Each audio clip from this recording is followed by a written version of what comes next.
街里巷的微光，燃起一方晴朗，孤身勇往，彼岸天光等着我的眺望，花园空旷等我野蛮生长，风霜波凉融于热泪滚烫，夜空越繁星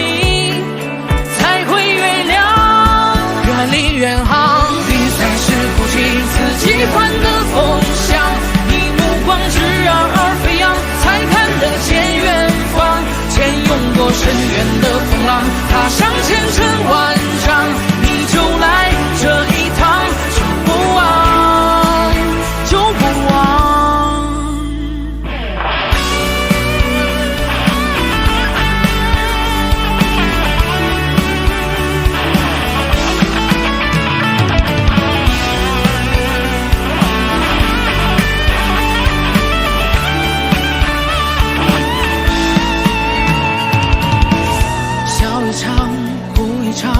无论夜有多长，天总会亮。街里巷的微光，燃起一方晴朗，孤身勇往，彼岸天光等着我的眺望，花园空旷等我野蛮生长，风霜波凉融于热泪滚烫，夜空越繁星才会越亮，远离远航，你才是不及自己换的风向，你目光炙热而飞扬，才看得见远方，牵涌过深渊的风浪，踏上千程万丈，你就来这一趟，就不忘，就不忘，你才是不及自己犯的风向，你目光炙热而飞扬，才看得见远方，牵涌过深渊的风浪，踏上千程万丈，你就来这一趟，就不忘，远离远航，你才是不及自己犯的风向，你目光炙热而飞扬，才看得见远方，牵涌过深渊的风浪，踏上千程万丈，你就来这一趟，就不忘，就不忘。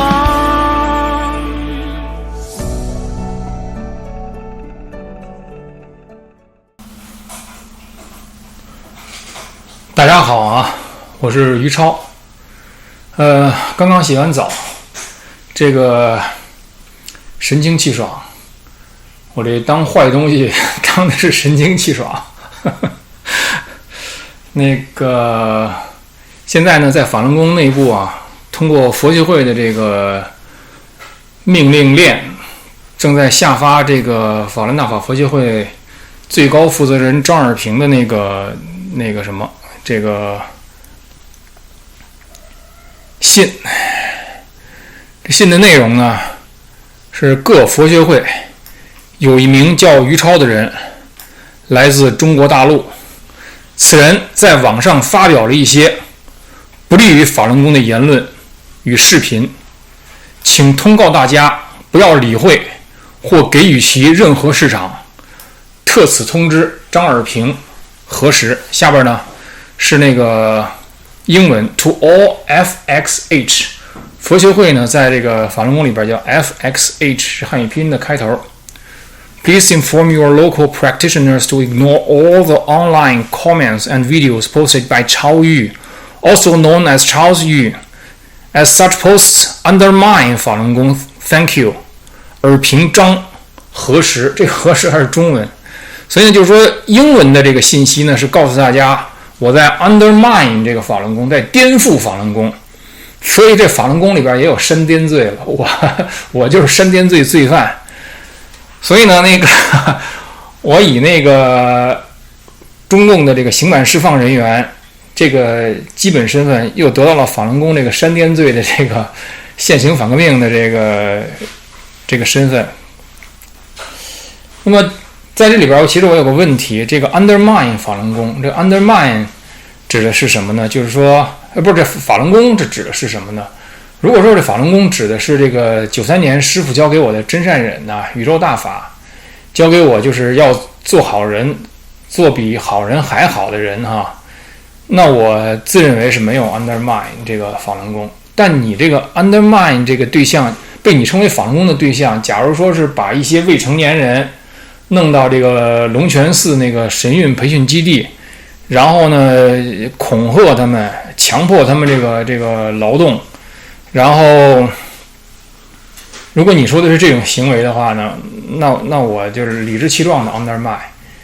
那么那你到底怎么定义自己呢？我觉得现在法轮功的这个实践基本上是把这个法轮功及其子女啊都当成人矿和韭菜来这个使用来割。所以呢这个从这个角度讲啊，他们认为我 undermine 这个法轮功了。因为的确是因为我谈的这些问题，如果大家开始思考的话，你把这些人当成这个无偿劳动力使用，然后呢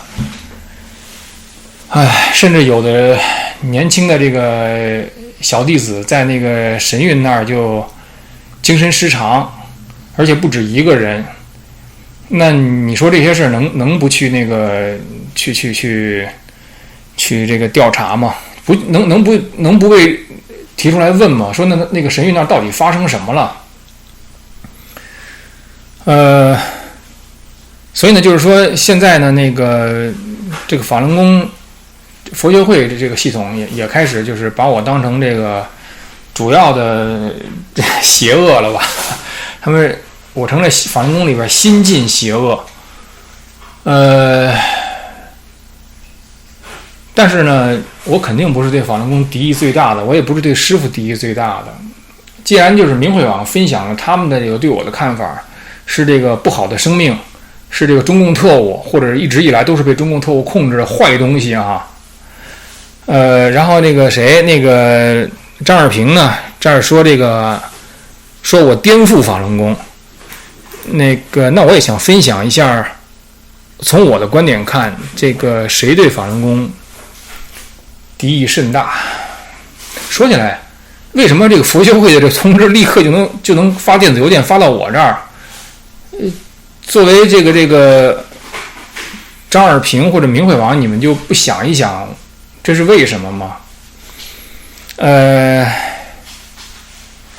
就说我提出那些问题啊，其实在法轮功群体里边，很多人的心里早就有同样的问题了，只是他们呢有各种各样的这个顾虑。比如说他顾虑失去他在世间最主要的这个人际关系，或者呢他担心就是下地狱或者下无生之门什么的，反正有种种顾虑。那我的这些顾虑呢，从修炼角度讲哈，我即便就是已经身在地狱了，我还会问这些问题。因为2022年1月的时候来找我的那个神韵演员说的那些事情太让我震惊了。在大概2017年左右，有一个女孩的妈妈来找我说她的孩子在神韵的那些经历，我听着跟监狱几乎是一样的。那当时我已经很震惊了。那么这些事情摆到面前，有的人也许他能扭过头去，但是我做不到扭过头去。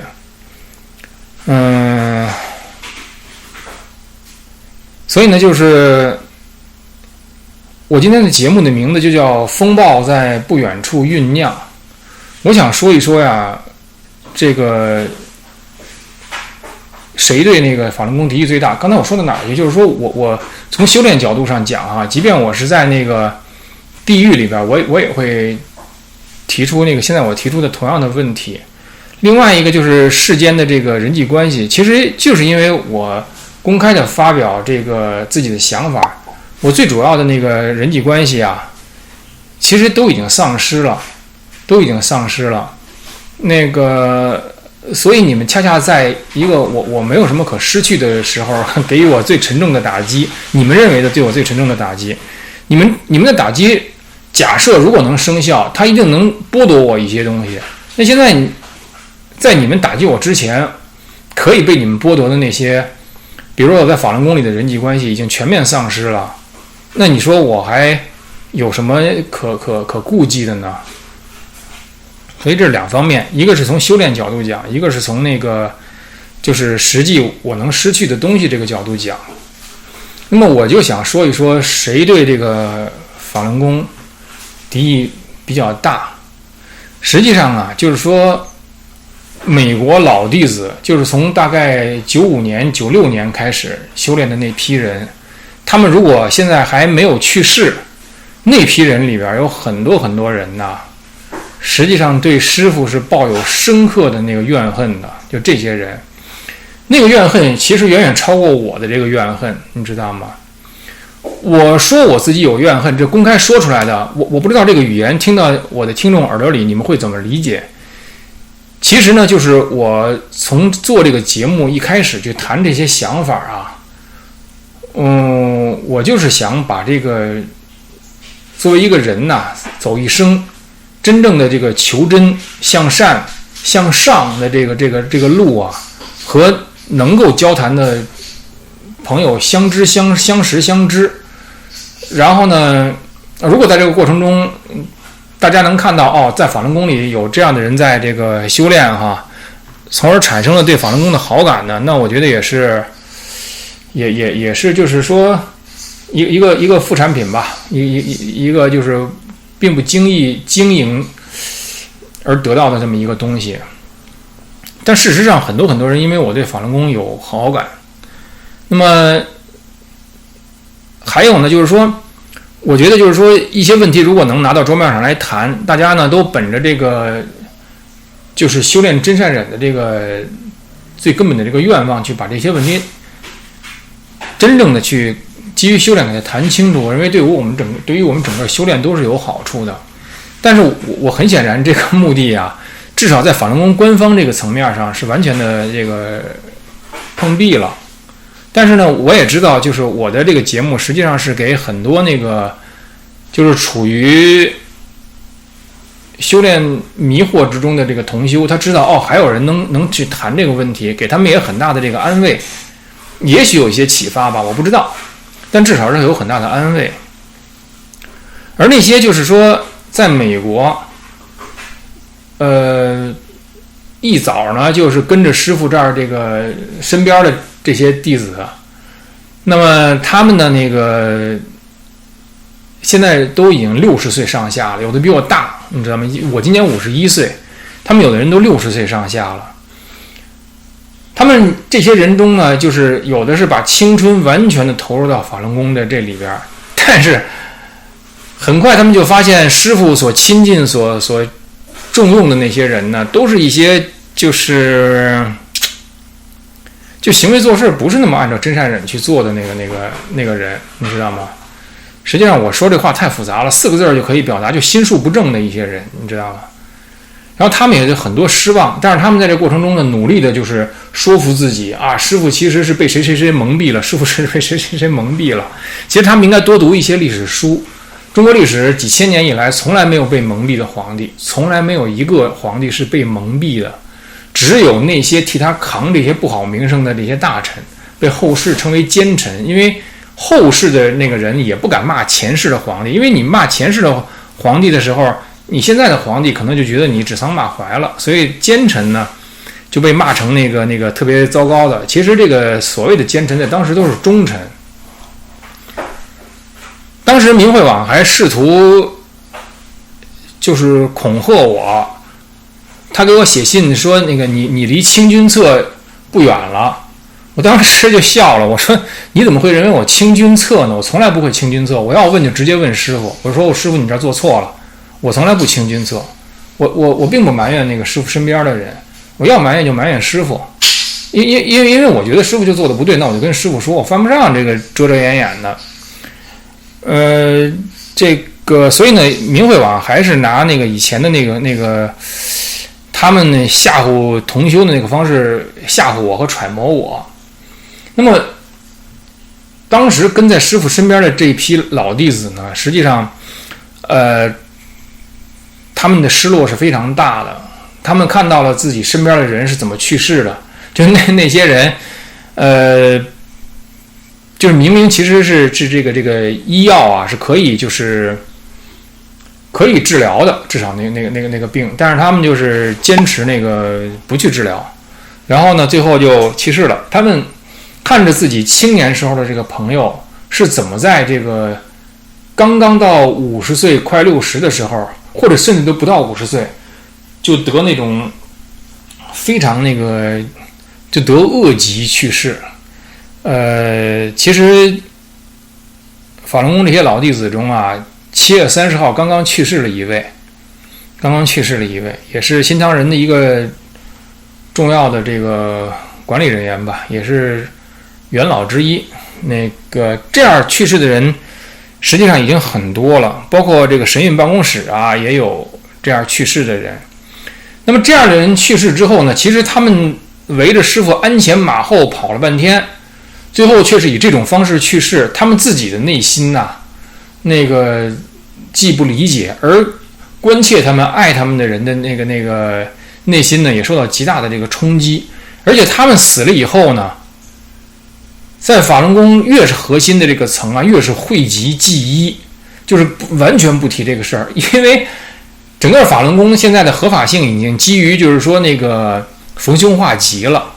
并不是基于怎么让你提高心性，而是基于逢凶化吉。比如说我的钥匙丢了，我使劲的求师傅喊法轮大法好，我又找着了，这说明师傅把钥匙给我了。师傅把钥匙给你了，这个恩情是如此之大，大到什么程度呢？大到你无法解释，这个神韵办公室的人都去世了，因为你找到一个钥匙，就是你这种激动的欢呼，这个叩拜、叩谢施恩嘛。你如果那个查明慧网空格叩谢，你能查到一堆叩谢文，你就可以看一看他们叩谢的事情是什么。在叩谢这些找到钥匙或者热水器被加热到88度这种事情的时候，你就无法面对这个你的法轮功的高层用这种方式去世了。所以他去世以后，他身边那些就是懂事的这些学员都是好像什么事都没发生一样，所以整个这个事情变得是非常冷血。那么在这个过程中呢，有的人就是但凡你还是个正常人，其实你心里受到那个冲击啊，以及你的不解啊，还有你的怨恨就会越积越多。所以呢，就是说原来师父身边的这些老弟子啊，他们实际上是有很多人是对这个师父是非常这个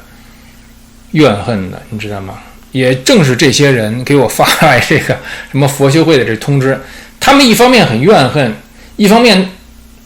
他们又羞于承认这个自己的这个半生错付。然后呢，现在这个师傅在山上要么是暴怒，要么是这个打牌打到后半夜的这种，他们羞于承认这一点。是有的人把自己的孩子也送到那个神韵，然后在神韵那儿也经受这种那个精神和身体的这个摧折，身上带着伤，精神上也是被像那个狱卒摧残犯人一样那么摧残。然后呢，所以这些事儿就发生在他们自己的家庭成员身上，所以他们就是非常的那个就是怨恨，是这样。他们并不像我，为什么呢？我之所以没那么怨恨师父，是因为什么呢？其实就是因为我敢于公开的把我的这个质疑提出来，我也不会把自己置于让师父和师母如此践踏的这么一个处境。所以呢，你们在这个事儿上也没有如此的得罪我。但是这个事儿是对是错，我会问出来。但是师父和师母却真的在这个摧折摧残那些老弟子的孩子上面，真的对他们做了那个事儿。所以做了这个事儿和没做这个事儿是差别很大的。所以那些人提起师父的时候，其实都是说脏话的，你知道吗？都是说脏话的。但是呢，与此同时，他们还挺积极的在张罗那个法轮功里边这事儿，所以他们整个活的就是这个。乔治·奥威尔曾经说过那个双重思想 （double thinking）， 双重思想，他们过的这种生活，我不愿意过这种生活，我不愿意过动物庄园的这种生活。那个法轮功是真的成了这个现代版的这个动物庄园了，可以说是。所以呢，刚才我说的那些老弟子啊，以及他们的孩子，是一些非常那个恨师傅的这个人。神韵那些人出去以后，他们去向如何呀？神韵那些人出去以后，那些当时的未成年人，现在20几岁、30岁、30多岁的这些人，他们有没有不修炼法轮功的呀？实际上是大有人在。那么这些人里边呢，也是他们其实在那个2022年1月找我的那几个神韵演员都是这样的。其中啊有一个人呢，有这么几个人给我介绍了另外一个人，这么几个人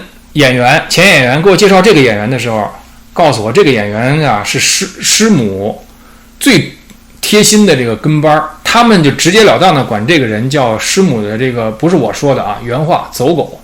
他们叫师母的，说那个人是师母的走狗。但是这个被称为走狗的人呢，从那个山上下来以后，一看到外边世界是什么样，他在美国，他在逐渐发现，人和人之间原来不应该那么对待，原来揭发别人，就每天盯着别人并且揭发这种行为，并不是文明社会应该有的行为。因为这个12、13岁的这个孩子上山以后，他们其实不知道什么对错，然后像是什么这些团长也好啊，什么师傅身边的这些人也好啊，就教他们说你们就是汇报你们的那些同学是真的为他们好，这就是修炼什么这完全就把孩子往坏里这教，然后他们就真的以为这是对的。所以呢，他们从那个神韵出来以后，3年4年都缓不过来。他们就跟我说，这个常人中有句话叫 PTSD 嘛，就创伤后综合症。他们说我们都有神韵后综合症，就3、4年之后还是就是眼神发直，而且笑都不太会笑了。最近我采访的一个神韵演员，他说离开神韵以后，他才知道笑原来不犯法呀。我这些东西都是有录音的，可别以为我是这样信口开河。很多人还跟我说啊，你怎么不拿出来？你怎么不拿出来？我觉得谁来说给谁听，这个东西是需要好好想一想。也许你未必是最合适的听众，因为很多人也不打算知道真相。其实法轮功的很多学员不打算知道真相，因为知道真相以后，他支撑他的东西可能会崩塌，所以呢，他更愿意花很多精力去贬低和诽谤我。但是呢，每个人选择人生的路是不一样的，所以你可以选择你的人生。那么我刚才说哪儿去了？我就说这些孩子呢，那个被称为走狗的那个人下来以后，他自己逐渐的发现这个不是这么回事儿，就是这个世界不该这么做。他就主动找那些当时被他一而再再而三举报汇报的那些人，就这些人对他印象其实挺差的，你知道吗？但是这个人呢，我觉得他还有点开朗和豪爽的那个劲儿，他就去找他们去了，找他们就说：“哎呦，你们觉没觉得山上其实这么做其实是不对的呀？”然后他们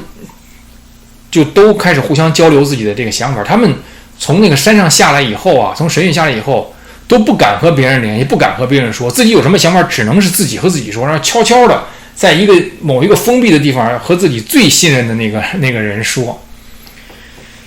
这是神韵演员的普遍状态。然后呢，刚才我说的这个人下来就找以前被他举报的那些人，后来他们反而成为朋友了。然后就这些人就是都来找我。所以逐渐呢，我就了解了这些事情。那么这些人其实也是非常怨恨师父的，你知道吗？然后这些人里边还有一些人是什么人呢？就是说，你不要以为在神韵跳舞啊什么这些人都是什么大法小弟子，不是，有不少人呐，是因为他们父母实际上是非常想这个助师正法的。那助师正法最好的呢，就是把孩子送到神韵那儿。神韵按照师傅的说法，是救人的最好的那个项目。一场下来，只要看神韵的，他马上这个业力什么的都被消了，而且这个人也被救了什么的。所以呢，那个就是一定要去那个让更多的人来看神韵。但是有一点确实，大概在2015年的时候呢，师傅非常生气的，就是不让再把这个链接给到那个国内的这个人了，因为这个国内的学员呢，有的人把这个神韵放到网上，师傅强调说，看神韵一定要现场看才能得救，而在网上看则就是得救的效果就差多了。其实我觉得不仅是得救的效果差多了，我觉得盈利的效果也差多了。所以呢，那个也许综合考虑这几方面吧，师傅就不允许这个神韵的演出再这么传了。那个，所以呢，就是说你只有到现场看，你才能这个得救。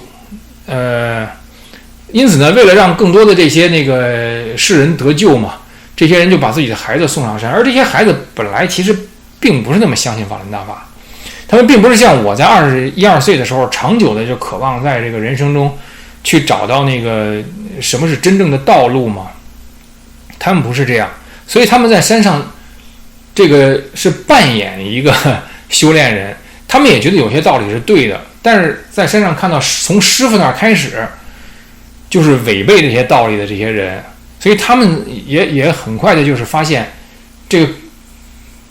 作伪啊，是一个最好的这个掩护自己和保护自己的办法。那么，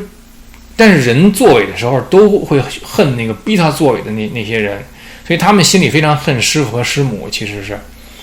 所以呢，这些人呢，那个也是一些非常恨师傅和恨这些法轮功同修的人。所有刚才我说的这些恨呐，我可以负责任的说我没有。多种原因，一个就是我有勇气，在看到这些不足的时候，直接就把它放在桌面上去谈了，因此我没有把它那个在心里这个酿造这个仇恨，我没有，因为我有足够的勇气，有勇气的人不需要仇恨你的对象，我都有勇气面对你了，我何必仇恨你呢？是这样吧？就跟那个，就是成天骂这个日本右翼的那些人呐，你会发现总是中国共产党骂这个日本右翼骂的这个特别厉害啊！为什么呢？是因为中国共产党当时没有抗过日，其实是，所以呢，他为了获得这合法性呢，他就特别恨这个日本右翼，而就是把日本炸了个稀巴烂的这个美国人呢，从来不在乎日本右翼是不是参拜靖国神社。他扔了2颗原子弹，然后麦克纳马拉帮着那个拉妹将军连着炸了60几个日本大城市，杀了非常非常多的日本人，就是日本平民，日本军队也杀了很多。所以就当你真的有勇气去面对的时候，仇恨他没有那个地方。当然我还是有一定那个怨恨师傅的啊，这个有，但是远远不如刚才我说的那些人。那么还有一些人呢，其实就是这些法轮功的这个家属，因为法轮功学员在修炼的时候，因为他们比较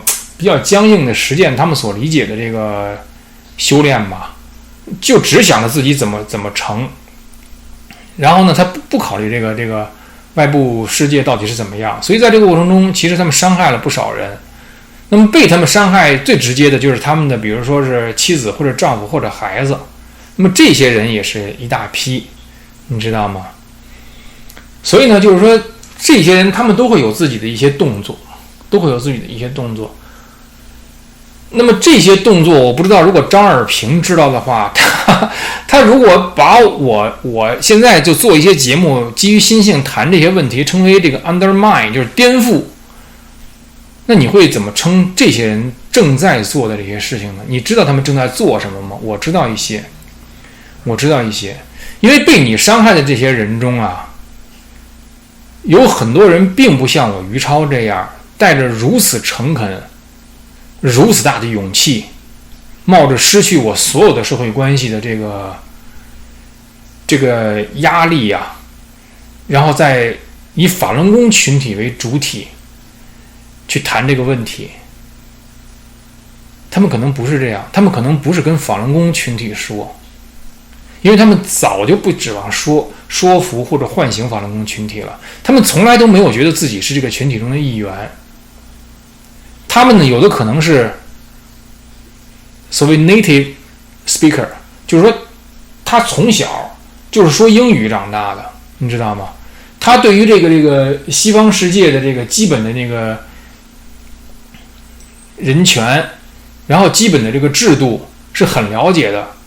下山以后，他已经成为一个成年人了。你设想一个30多岁的人，他完全是这个说这个本地语言，受本地教育长大的，人生中有那么一段时间是在神韵，他在神韵有那样的遭遇。这个人亲眼看到了3个那个神韵演员都精神失常了，然后2名是那个神韵舞蹈演员，1名是神韵交响乐团的演员，年龄从19岁到23岁，然后还有一个那个神韵演员，下山以后回到台湾自杀了，然后呢那个师傅还用这个事儿进一步恐吓那个留在山上的这些成年人和未成年的那些演员，就说你看他下山了以后，他结局就是这个结局，这是属于恐吓呀，你知道吗？因为就像我说的，他本来不是修炼法轮功的人，然后你这些事儿如果是用这个美国这儿就是常人他能理解的这种好坏的标准、是非的标准，甚至罪与非罪的标准去衡量这些事情的话，你这个事情实际上是可能涉嫌那个触犯刑律的，因为你有这种恐吓，在这个2015年，那儿有一位神韵演员，后来成为神韵那儿教跳舞的老师，他自己在这个使用自己的这个计算机上网的时候，师傅要求身边的这个类似那个中国防火墙创始人方斌兴的这么一个法轮功学员叫李渊。这个李渊原来是从中国大陆被李政道作为非常年轻有为的人挑选到美国培训的这么一个人，结果在法轮功里变成了这种网络打手了。师傅要去看谁的通讯记录，看谁的那个什么，就叫李渊去搜查他的计算机，甚至那个是个人的计算机。但是就是这个学员，这个在李渊搜查之前，他删除了自己的那些上网记录，这个事情极大的刺激了师傅，师傅觉得自己受到了极大的背叛，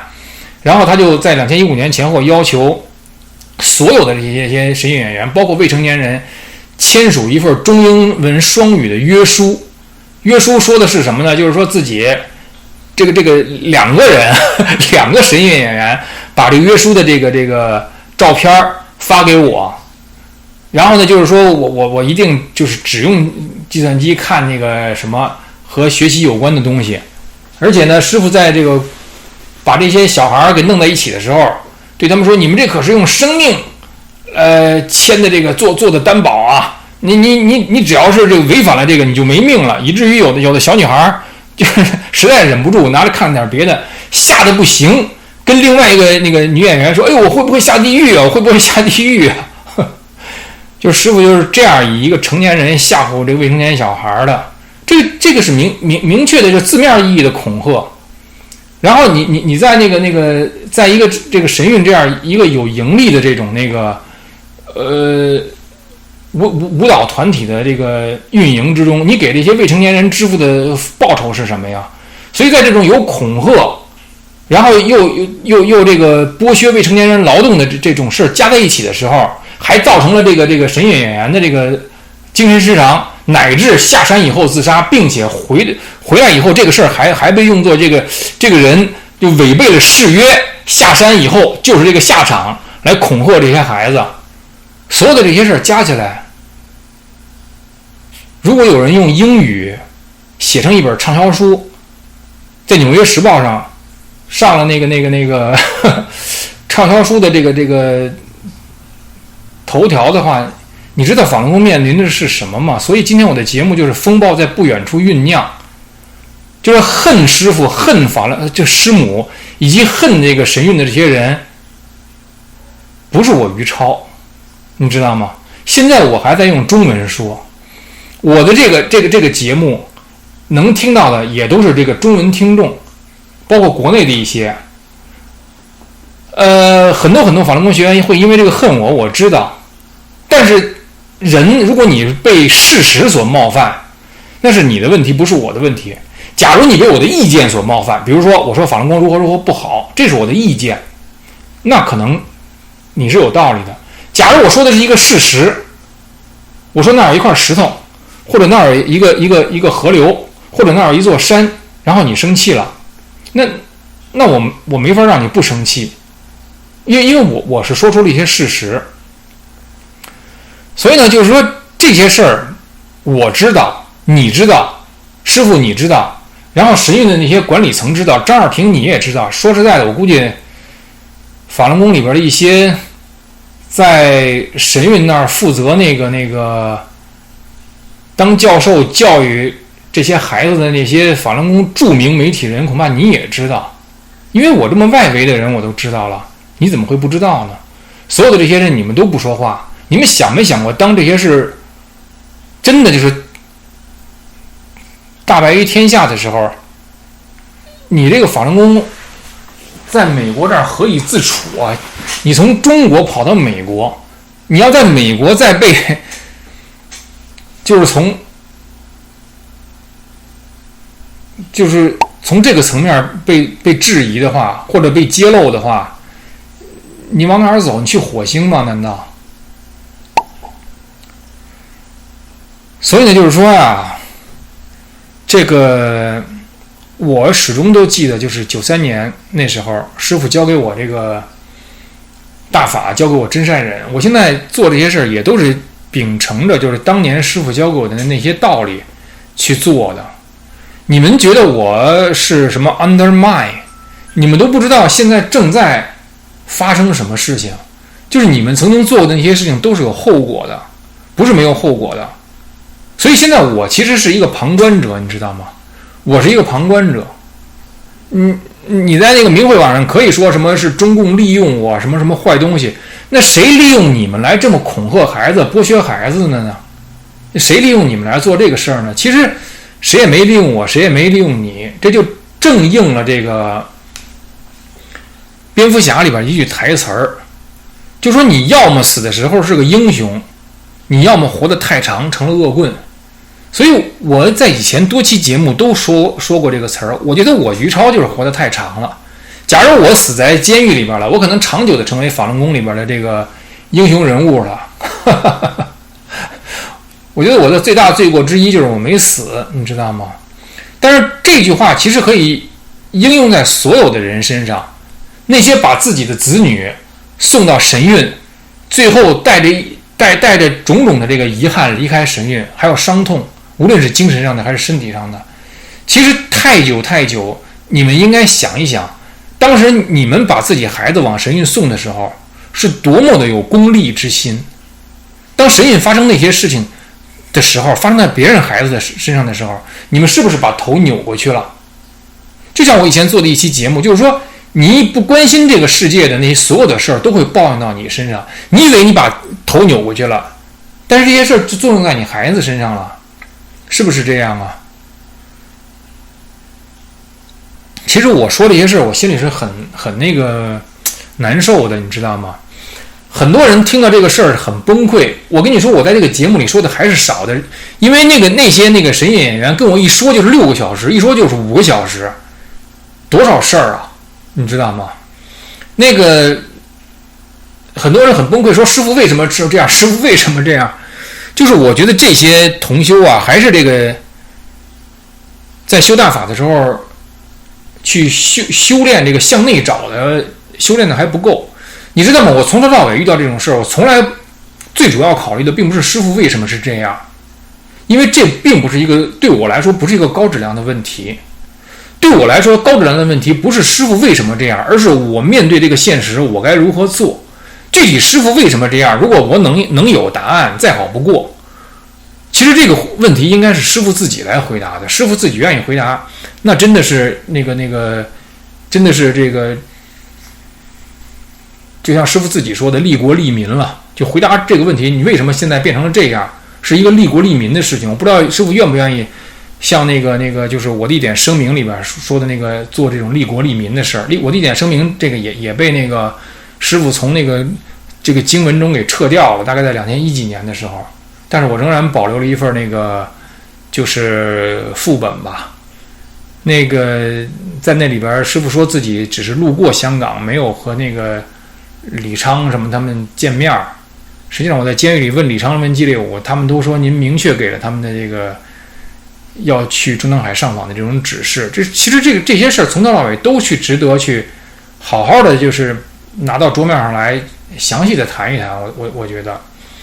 所以就是说我是带着求真，我呢是就是实践当年那个师傅教给我的这个大法，这个根本的道理来做这个事儿。而现在很多人他们在做这些事儿的时候，并不是基于师傅当时您教给我的道理，他们是基于自己的伤痛，基于自己长久的遗憾，基于在自己是未成年但是却被如此摧折的时候长久积怨，你知道吗？所以啊，就像那个苏格拉底在面对这个雅典人的申辩的时候说，你们杀了我，但是如果你们落到那年轻人手里啊，你们的日子更难过，他们对你们更加不容忍，而且他们的行动会又狠又快，大概是这样。我正在看着这些事儿发生，我没有办法，我没法劝他们，是吧？我也没有资本去劝他们。所以像张尔平也好啊，像那个什么孟思维那个这个是明慧网的这个编辑也好啊，你们未来面临的远远不是我于超的这几次节目，不是这样的。你们面临的是说英语的那些人写出一本书，然后这本书被《纽约时报》或者New Yorker 纽约客这样的杂志评点，然后去引发大家的这个关注，你知道吗？面临的是这一个级别的事情。你们可能在美国面临这种摧毁式的打击，你知道吗？唉，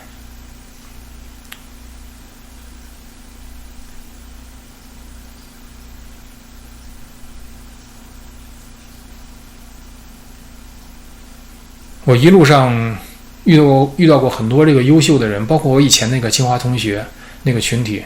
然后他们现在都和我那个就是切割关系了吧？对我来说这就好像死了一次一样，你知道吗？因为你说这个人他是何以是被称为活着呀？这个我看有的人转生以后那个故事，他还记得以前的那个家庭，记得以前的那什么，然后他就找那家人说我是你姐姐或者我是你爸爸什么，就这样。但是当时那家人早就不认识他了，因为他要转生了嘛。我就觉得我好像活着的时候就经历了这个似的，就以前的关系全都断了，你知道吗？全断了，几乎是，我就好像死了一样，就又死了，然后又活了，但是只是我还在这个世上，但是过去的那些关系全断了。可能有人认为这个代价是比较大的，但是我认为呢，就是说，无论如何呀，要按照自己心里那个，就是所能认识到的那个真和善去做，而不是基于那个在人生中的进退得失，我会失去什么呀？我会不会下地狱呀？或者那个明慧网会不会发文批我呀什么的？这个基本都不在我的考虑范围之内。我其实很希望我见到的那些，就是有才能、有那个献身精神的这些年轻的时候我曾经相识的这些同路人呢，也能这样。但非常非常的让我遗憾的是，他们没有这样，只剩我一个人这样。